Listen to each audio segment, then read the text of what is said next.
Good morning.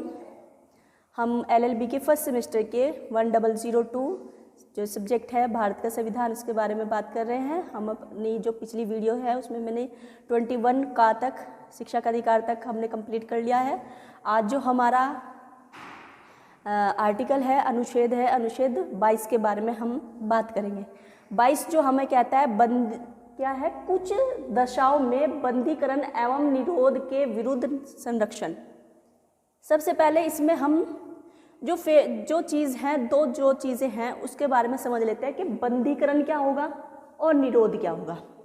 निरोध के विरुद्ध पहला क्या है, बंदीकरण।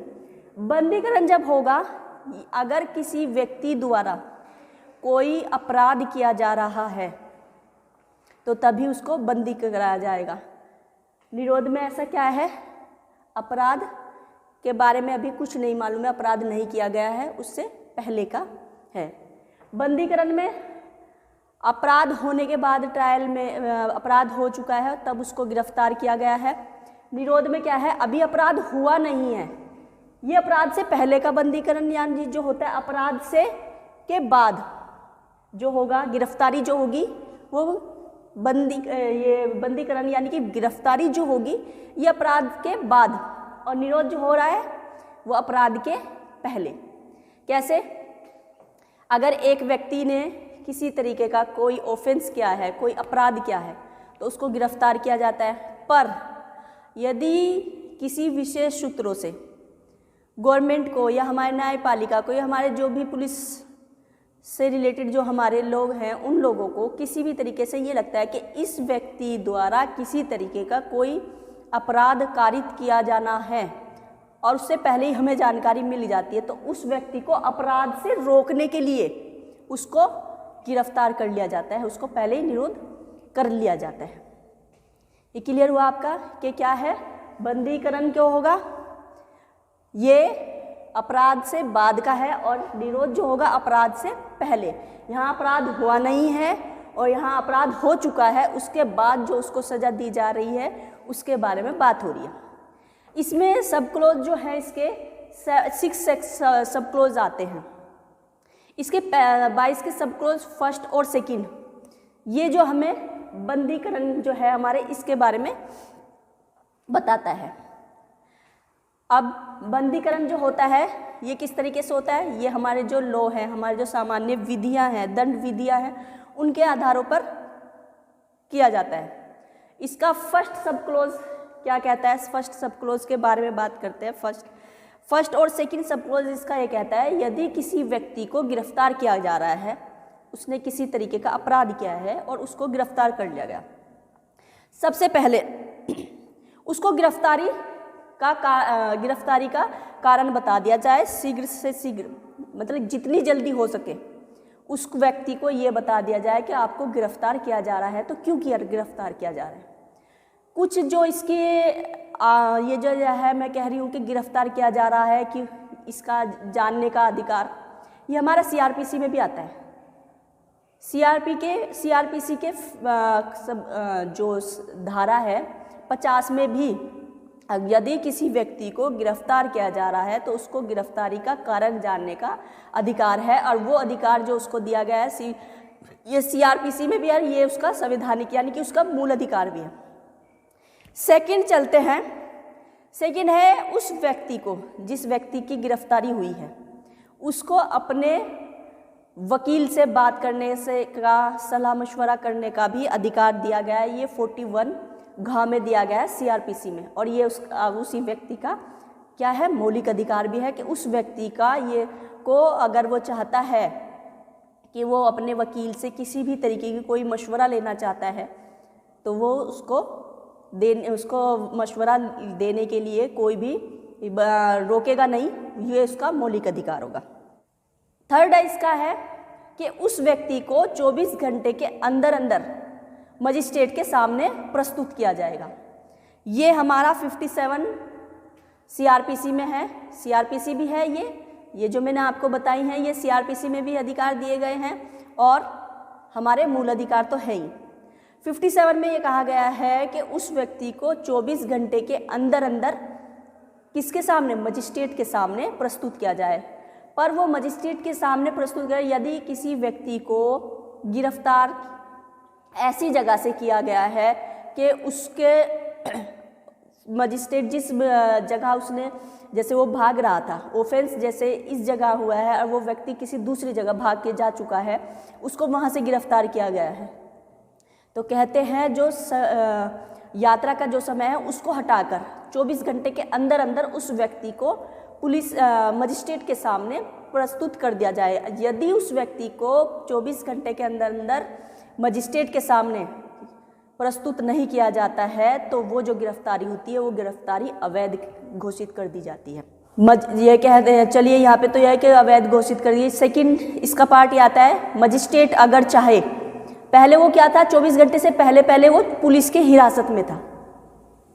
अगर मजिस्ट्रेट के सामने जब उसको प्रस्तुत किया गया है, अगर उस व्यक्ति पुलिस मजिस्ट्रेट को लगता है कि अभी इसी व्यक्ति को पुलिस के साथ में ही पुलिस को ही सुपुर्द कर दिया जाए या पुलिस की कस्टडी में, तो पहले जो 24 घंटे से पहले जब वो था तब उसको पुलिस कस्टडी में, भले ही वो पुलिस कस्टडी में था तो वो पुलिस कस्टडी में ही कहलाया जाएगा। अब मजिस्ट्रेट ने अगर ऑर्डर दे दिए है कि अभी भी आप लोग इससे इन्वेस्टिगेशन, अगर पुलिस कहती है हमें इन्वेस्टिगेशन करना है, हमको इससे पूछताछ करनी है, तो उसके बाद अगर जो वो पुलिस वालों के पास, उन्हीं पुलिस वालों के पास चला जाता है, तब वो पुलिस अभिरक्षा में, कस्टडी में नहीं कहलाया जाएगा, अब वो न्यायिक अभिरक्षा में, क्योंकि जो मजिस्ट्रेट है उसने ऑर्डर दे चुका है और देने के बाद उसने कहा है कि अभी आप इसको रख सकते हैं, इससे जो पूछताछ होनी है वो सब हो सकती है। कुछ सीआरपीसी में कुछ ऐसे भी हुआ है कि उनके अगर जो उसकी चिकित्सक को, अगर जो उसकी मेडिकल कराना है, ये सब सीआरपीसी में भी कुछ अलग से भी अमेंडमेंट, पर ये भी हमारे फंडामेंटल राइट है। पर इसमें क्या कहा गया है, इसमें सिर्फ दो, उसमें क्या कहा गया है, फर्स्ट और सेकंड में गिरफ्तारी जानने का अधिकार, कि गिरफ्तार किस आधार पे किया जा रहा है, किसी शक के आधार पे तो नहीं किया जा रहा है। अगर जो किसी व्यक्ति को शक के आधार पे किया जाता है तो ऐसा नहीं है, उसमें बताया जाएगा उस व्यक्ति को, किसी को शक के आधार पे आप गिरफ्तार नहीं कर सकते, सिर्फ पूछताछ कर सकते हैं। आपको लगता है कि हाँ उस व्यक्ति का जो पूछताछ से लगता है कि हाँ यही व्यक्ति है वो, तब तो उसको गिरफ्तार किया जाता है, अदरवाइज किसी को गिरफ्तार नहीं किया जा सकता। सेकंड क्या है, उसको अपने वकील से, जो अपना वकील होगा उससे परामर्श, यानी कि किसी भी तरीके की विधिक जो उसको सहायता चाहिए उसको करने की। थर्ड है इसमें कि उस व्यक्ति को 24 घंटे के अंदर अंदर मजिस्ट्रेट के सामने प्रस्तुत किया जाए। अगर उस व्यक्ति को 24 घंटे के अंदर अंदर प्रस्तुत नहीं किया जाता है मजिस्ट्रेट के सामने, तो उस व्यक्ति को रिलीज कर दिया जाए, यानी कि स्वतंत्र कर दिया जाए। इसका सब क्लोज 3 क्या कहता है, इसका सब क्लोज 3 भी कहता है कि ये जो आधार मैंने जो ये फैसिलिटी बताई, ये फैसिलिटी उन लोगों को नहीं दी जाएगी जो देश के शत्रु है, जो एक आतंकी वर्क करना चाह रहे हैं हमारे देश में, इस तरीके के जो लोग होंगे उनको ये नहीं दी जाएगी। और दूसरा क्या है, निवारक निरोध विधि के अधीन जिन व्यक्तियों को गिरफ्तार किया गया है उनको भी प्राप्त नहीं होगी। अब चलते हैं निरोध। अभी तक तो हमने बात करी बंदीकरण की, कि बंदीकरण में अगर जो कोई किसी हमारी जो विधियां हैं उन विधि के दंड विधि है, जो सामान्य हमारी दंड विधि है, उनके खिलाफ अगर जो किसी तरीके का कोई अपराध करता है तो तब उसको गिरफ्तार किया जाएगा और उसको सब जो मैंने आपको बताए हैं कि वो सब उसके मौलिक अधिकार होंगे, वो सब मौलिक अधिकार के बारे में उसे बताया जाएगा। अब बात आती है निरोध की बारे में, कि निरोध, अब यहाँ पे क्या है, अपराध हुआ नहीं है, अपराध से पहले किसी व्यक्ति के बारे में पता चला है कि ये अपराध करने वाला है। आपको मैं बता दूं ये जो इसके बारे में कहाँ से क्यों लिया गया और ये क्यों हमारे संविधान में क्यों है, क्योंकि ये हम सबको मालूम है कि हम सब ब्रिटिश के गुलाम रह चुके हैं, तो वो कभी नहीं चाहते थे कि हम उनके खिलाफ किसी तरीके का कोई आंदोलन करें, कोई प्रोटेस्ट करें, कोई भाषणबाजी करें या कुछ भी करें। तो उनको अगर थोड़ा भी लगता था कि ये लोग इस तरीके का वर्क करने वाले हैं, तो तब वो क्या करते थे, तब वो इसका सहारा लेते थे, निरोध, यानी कि उससे पहले उन व्यक्तियों को गिरफ्तार कर लिया जाता था और कहा जाता था कि आप भारत सरकार के खिलाफ यानी कि ब्रिटिश सरकार के खिलाफ, उनके खिलाफ आप अपराध करने वाले हैं, इसलिए इसको लिया गया है। अदरवाइज इसका कोई भी किसी तरीके का कोई वर्क नहीं है हमारे संविधान में, इसको उस वजह से भी लिया गया। अब मैं आपको बता दूं, ब्रिटेन में और अमेरिका में इस तरीके का कोई जो राइट है नहीं है। सिर्फ और सिर्फ ये कब है, अमेरिका का बताते हैं। अमेरिका में कब है, जब अगर वहाँ पे इमरजेंसी लागू हुई है, आपातकालीन हुआ है, तब तो है, पर वैसे अदरवाइज किसी व्यक्ति को इस तरीके से गिरफ्तार नहीं किया जाएगा। सिर्फ और सिर्फ भारत ही एक ऐसी कंट्री है जिसमें सामान्य रूप में भी और आपातकालीन में भी अगर कोई व्यक्ति के बारे में लगता है कि वो व्यक्ति किसी तरीके का अपराध करने वाला है, तो उसको व्यक्ति को क्या करते हैं, निरोध, यानी कि उसको गिरफ्तार कर लिया जाता है अपराध से पहले।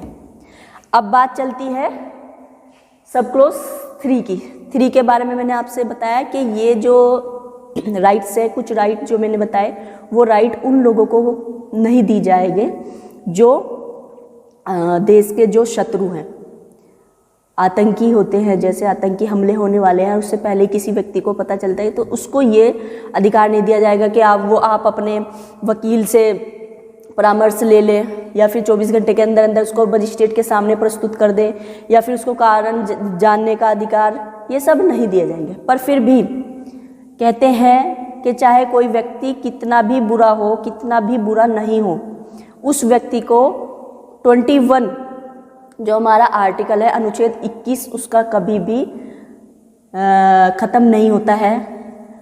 वो उसका हमेशा चलता रहता है। वो उसको तब भी उसको उसी तरीके के जो इसमें आर्टिकल हमारे अनुच्छेद 21 में जो हमें अधिकार दिए गए हैं, वो अधिकार उस एक शत्रु को भी दिए जाएंगे। क्यों? क्योंकि मानवीय और हमारे ह्यूमन राइट्स हमें जो कहता है कि किसी भी व्यक्ति को भूखा ना रखा जाए, भले चाहे वो देश का शत्रु है, या उसको अगर जो किसी तरीके की कोई ज़रूरत ऐसी कि जो उसके लगती है, युक्त आधार पे लगती है कि उसको उस तरीके की ज़रूरत है, तो वो ज़रूरत उसको मुहैया कराया जाए, भले चाहे वो कितना ही बड़ा देश का शत्रु क्यों ना हो।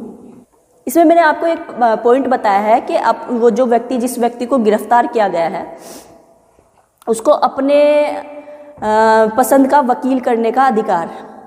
यदि कोई व्यक्ति ऐसा है कि उसके पास इतने पैसे नहीं हैं कि वो विधिक सहायता यानी कि अपना वकील कर सके, तो उसमें एक बहुत फेमस केस आया था, फेमस केस था हुसैन आरा वर्सेस गृह सचिव बिहार राज्य।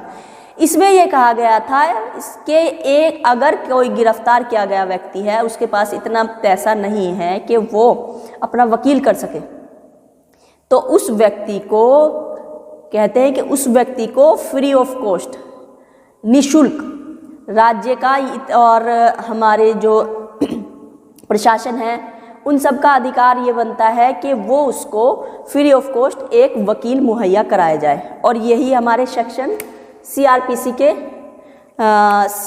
के 304 में भी ये कहा गया है कि ये फ्री ऑफ कॉस्ट उस व्यक्ति को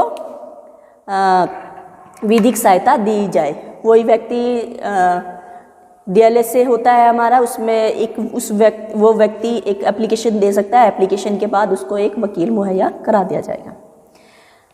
अब ये है, इसमें एक केस और आता है कि ये भी कहा गया है, केस का नाम है AS मोहम्मद रफ़ी बनाम तमिलनाडु राज्य।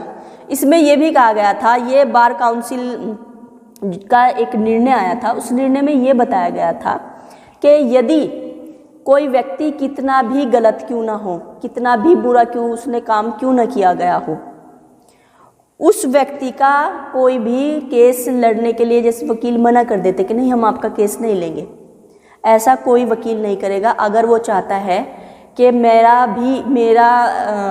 वकील हो, तो कोई भी एक वकील जो उसको लगता है कि हाँ ये केस में ले सकता हूँ और कर सकता, तो वो व्यक्ति ले। क्योंकि अगर उस व्यक्ति को कहने का मौका ही नहीं दिया जाएगा, तो उसकी प्राकृतिक न्याय जो है कि अपना कहने का जो एक मौका है, जो हमारा एक अपना राइट है कि हमें अपना भी पक्ष रखने का अधिकार जो है, वो अधिकार से वो उसको व्यक्ति को क्या कर दिया जाएगा, वंचित कर दिया जाएगा। इसलिए कहा जाता है कुछ जगहों पे कुछ वकील मना कर देते हैं, तो बार काउंसिल का इसमें निर्णय बहुत अच्छा निर्णय आया था।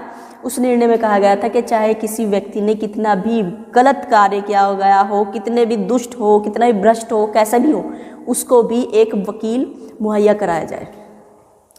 और फिर उसके बाद एक केस आया इसमें, जोगिंदर कुमार वर्सेस उत्तर प्रदेश राज्य। इसमें अवैध गिरफ्तारी में संरक्षक, अवैध तरीके का अगर जो कोई गिरफ्तारी होती है तो उसमें किस तरीके के संरक्षण बताया होगा वो बताया गया है। इसमें ये बताया गया है कि जो गिरफ्तार व्यक्ति जो होगा उसको गिरफ्तारी के कारण बताने का तो अधिकार है ही है, साथ के साथ वही व्यक्ति जो गिरफ्तार किया गया अगर जो प्रार्थना करे, रिक्वेस्ट करे उनसे, तो उसके घर के जो मेंबर होंगे उस मेंबर में मेल मेंबर, ये भी ध्यान रखा जाता है। सीआरपीसी में ये कहा जाता है कि मेल मेंबर जो होगा उसका जो बड़ा अगर मेल मेंबर नहीं है तो फीमेल को तब बताया जाएगा, अदरवाइज मेल मेंबर जो होंगे उसको बताया जाएगा कि इनको गिरफ्तार किया जा रहा है, किस आधार पे किया जा रहा है, किस थाने से आए हैं, किस जगह लेके जा रहे हैं, ये सब बताने का अधिकार। दूसरा, उसको उस व्यक्ति को यही कि किसी पुलिस थाने में लेके जा रहे हैं। और तीसरा ये कि पुलिस जो होगी अपनी जो एक डायरी होती है उनकी जो प्रविष्टियाँ जो लिखी जाती है उसमें लिखें कि इस व्यक्ति को किस टाइम गिरफ्तार किया गया, जब इससे गिरफ्तार किया गया तो इसके पास हमें क्या क्या चीज़ें मिली, अगर मिली है तो वो कहाँ है, उस सब की भी जानकारी दे। सीआरपीसी में भी ये सीआरपीसी में भी ये अधिकार दिए गए हैं। उसमें भी बताया गया है कि जब किसी व्यक्ति को गिरफ्तार किया जा रहा है तो वो किस तरीके से उसको गिरफ्तारी की जाएगी। और ये जोगिंदर कुमार वर्सेस उत्तर प्रदेश राज्य में भी कहा गया है कि किसी को अवैध रूप से अगर जो गिरफ्तार, पर इसमें ये भी है अवैध रूप से गिरफ्तार में एक ही बात ये भी आती है कि आप गिरफ्तार कर रहे हैं तो किसी को शक के दायरे में रह के नहीं कि आपने गिरफ्तार कर लिया, आपके पास अगर जो पुख्ता सबूत है तभी उस व्यक्ति को गिरफ्तार किया जाए, अदरवाइज उससे पूछताछ करके उसको रिलीज़ कर दिया जाए। और वही उसको 24 अगर जो लगता है कि हाँ उसको वो व्यक्ति अपराधी है तो उस व्यक्ति को 24 घंटे के अंदर अंदर मजिस्ट्रेट के सामने प्रस्तुत किया जाए। तो बात चल रही थी 22(3) की बात बता दी थी मैंने। 22(4) सब क्लोज 4 क्या कहता है उसके बारे में बात कर। निवारक, ये जो निरोध जो है, निरोध के विरुद्ध संरक्षण जो है ये सब क्लोज 22 के सब क्लोज 3 से 7 तक है। अब 3 मैंने बता दिया, इसको और इसको हम एक साथ समझ लेते हैं। इसमें आता है 4 में बताया गया है यदि कोई व्यक्ति किसी व्यक्ति को गिरफ्तार किया जा रहा है और निरोध किया जा रहा है उस व्यक्ति को, अगर किसी व्यक्ति को निरोध किया जा रहा है तो उस व्यक्ति को, ये सब क्लोज कहता है कि उस व्यक्ति को 3 महीने से ज़्यादा गिरफ्तार नहीं रखा जा सकता। इसमें एक कमेटी बनी है, सलाहकार बोर्ड बना है। इस बोर्ड में 3 मेंबर होंगे। जो फर्स्ट जो अध्यक्ष जो होगा, अध्यक्ष एक जो जज होगा, उच्च न्यायालय का न्यायाधीश होगा, और 2 मेंबर होंगे उसमें। वो लोग अगर कहते हैं इसको 44वां संशोधन के बाद इसको 2 महीने कर दिया गया था कि उस किसी भी व्यक्ति को 2 महीने से ज़्यादा गिरफ्तार नहीं रखा जा सकता, निरुद्ध नहीं रखा जा सकता। यदि कोई युक्तियुक्त कारण है कि उस व्यक्ति को 3 महीने गिरफ्तार है तो तब उसके लिए क्या है, सलाहकार समिति जो है, सलाहकार बोर्ड जो है, अगर वो परमिशन दे देता है तो तब उस व्यक्ति को 3 महीने के लिए उस व्यक्ति को गिरफ्तार करके रखा जा सकता है, निरुद्ध रखा जा सकता है, अदरवाइज उस व्यक्ति को रिलीज किया जाएगा। अब इसका सब क्लोज 5 समझ लेते हैं। 5 में क्या है कि जिस व्यक्ति को गिरफ्तार किया गया है उसको निरुद्ध किया गया है, निरुद्ध किया जा रहा है उस व्यक्ति को, उसको कारण जानने का अधिकार है और अपनी प्रेजेंटेशन देने का भी उसको अधिकार है। प्रेजेंटेशन में यानी कि अध्यावेदन देने का अधिकार है, यानी कि वो अपनी तरफ से लिख के दे सकता है कि आपने मुझे जिस आधार पर गिरफ्तार किया है, मेरा इस तरीके का कुछ भी अपराध करने का कोई भी आधार नहीं है, किसी तरीके का मैं कोई अपराध नहीं करूँगा अगर, और वह उस तरीके के लिख के आगे प्रस्तुत कर दे गवर्नमेंट को, जो भी अधिकारी आया है उसको गिरफ्तार करने के लिए, यानी कि ये उन सब लोगों को वो दे सकता है। और जो मूल तथ्य है, जो भी सामग्री है, उन सबको मतलब बता सकता है कि ऐसा नहीं। इसमें एक बहुत फेमस केस आया था, केस का नाम है इब्राहिम अहमद वर्सेस गुजरात राज्य। इसमें ये कहा गया था, जो ये इब्राहिम अहमद जो थे, जब इनको गिरफ्तारी का आधार बताने लगे, गिलिफित में जब इनके पास आया, तो जो व्यक्ति था ये, जो इब्राहिम जो थे, ये उर्दू जानते थे, ये ना हिंदी ज़्यादा जानते थे ना इंग्लिश ज़्यादा जानते थे, किसी भी तरीके से नहीं जानते थे।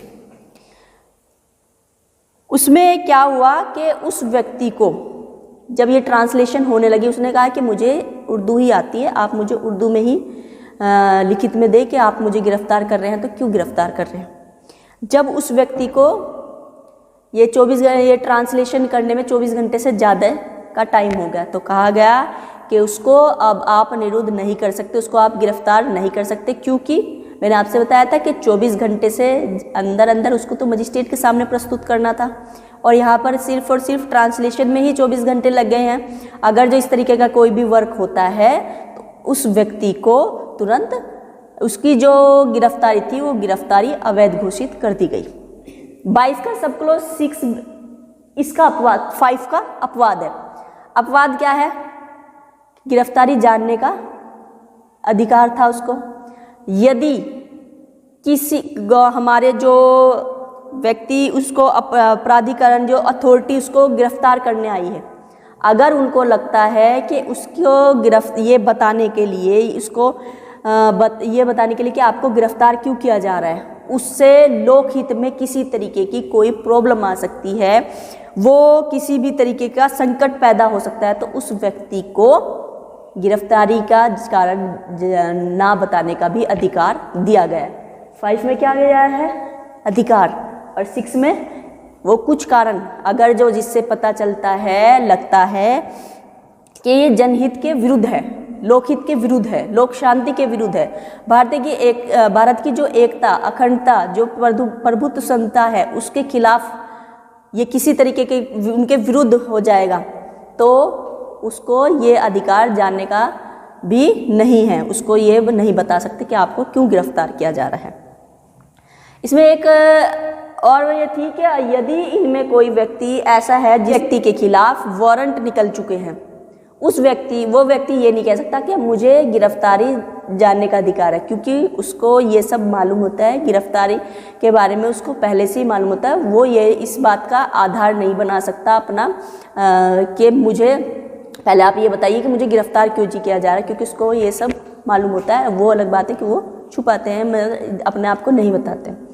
तो आज हमने जो पढ़ा आर्टिकल 22 बहुत इम्पोर्टेंट है। इसमें क्या पढ़ा हमने? बंदीकरण और निरोध के विरुद्ध संरक्षण। बंदीकरण मैंने आपको बताया अपराध के बाद गिरफ्तारी, और निरोध में अपराध से पहले गिरफ्तारी।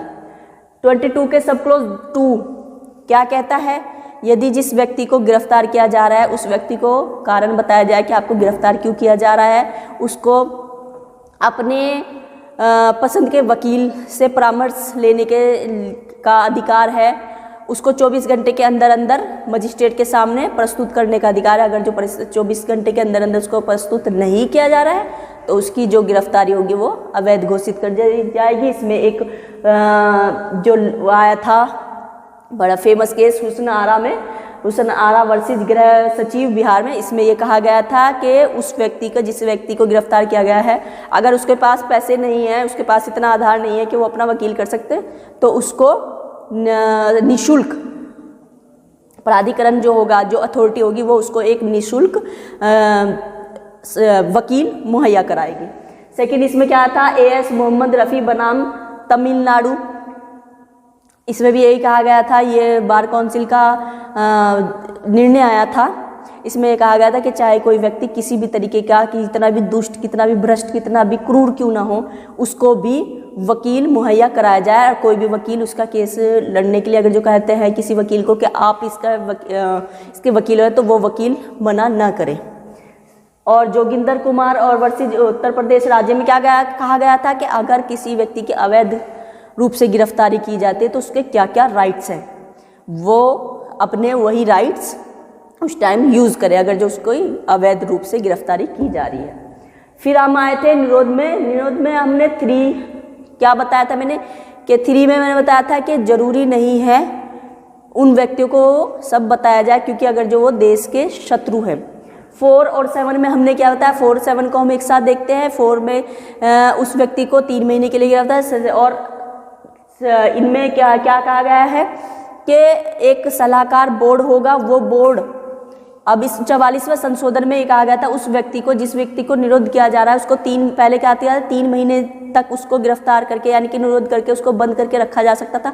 अब क्या कहा गया है कि उसको सिर्फ और सिर्फ 2 महीने के लिए, और अगर जो कोई युक्ति कारण है 7 में कि युक्ति कारण है तो वो प्रस्तुत किया जाए, वो अथॉरिटी बताए कि हाँ इस तरीके का कोई कारण है जिस वजह से इस व्यक्ति को 3 महीने के लिए, और सलाहकार बोर्ड जो है अगर वो बोर्ड कहता है कि हाँ आप इसको 3 महीने रख सकते हैं गिरफ्तार करके तो तब रखा जाएगा, अदरवाइज उसको गिरफ्तार नहीं किया जाएगा। बोर्ड में मैंने आपको बताया 3 सदस्य होते हैं, अध्यक्ष और 2 मेंबर।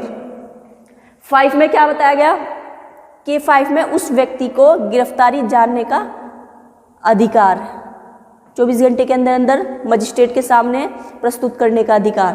पर 6 में क्या गया बताया गया अगर कोई व्यक्ति, उसको जरूरी नहीं है उस व्यक्ति को ये भी बताया जाए कि उसने जो 6 में क्या बताया गया कि उस व्यक्ति को जरूरी नहीं है हम ये बताएं कि आपको क्यों गिरफ्तार किया है, वो भी क्यों, अगर हमें युक्त आधार से हमें ये लगता है कि उसको ये बताने से जनहित के विरुद्ध किसी तरीके की कोई प्रॉब्लम आ सकती है, भारत की एकता, अखंडता, संप्रभुत्व संपन्न जो हमारा राज्य है उसमें जनहित, उसमें किसी भी तरीके की कोई उसके विरुद्ध हो सकता है तो उसको उसकी गिरफ्तारी जानने का अधिकार नहीं है। और इसमें लास्ट में एक इब्राहिम वाला जो मैंने आपको बताया था कि एक व्यक्ति ऐसा था जिसको सिर्फ और सिर्फ उर्दू आती थी और उसको जब उसको बताया गया उसने बोला कि मुझे सिर्फ उर्दू आती है, तो ये भी हमारा अधिकार है। अगर कोई व्यक्ति ऐसा है जो पर्टिकुलर एक ही भाषा जानता है, हिंदी या इंग्लिश या और जो ऑर्डर आते हैं या कुछ भी आते हैं उसको गिरफ्तार करने के लिए, अगर जो वो दूसरी भाषा में उस ऑर्डर लेके आते हैं या किसी भी तरीके का कोई आदेश लेके आते हैं और वो व्यक्ति कहता है कि मुझे ये समझ में नहीं आ रहा, तो ये हमारा अधिकार है, उस व्यक्ति का भी ये हमारा मौलिक अधिकार है कि हम उसको कहेंगे कि आप मुझे मेरी भाषा में ये ट्रांसलेट करके मुझे उपलब्ध कराएं, मैं तभी आपकी ये बात मानूंगा। इसमें क्या हुआ था कि 24 घंटे के अंदर अंदर उनको उर्दू आती थी, उनको उर्दू के बारे में नहीं बताया गया, वो ट्रांसलेशन में ही इतना टाइम है, तो उनकी जो गिरफ्तारी थी वो अवैध घोषित कर दी गई थी। हमारा आर्टिकल 22 यहीं तक है। आपको हमारी वीडियो कैसी लग रही है आप हमें कमेंट बॉक्स में मैसेज करके बता सकते हैं। आप हमारे वीडियो को लाइक करिए, शेयर कीजिए और हमारे चैनल को सब्सक्राइब कीजिए। Thank you.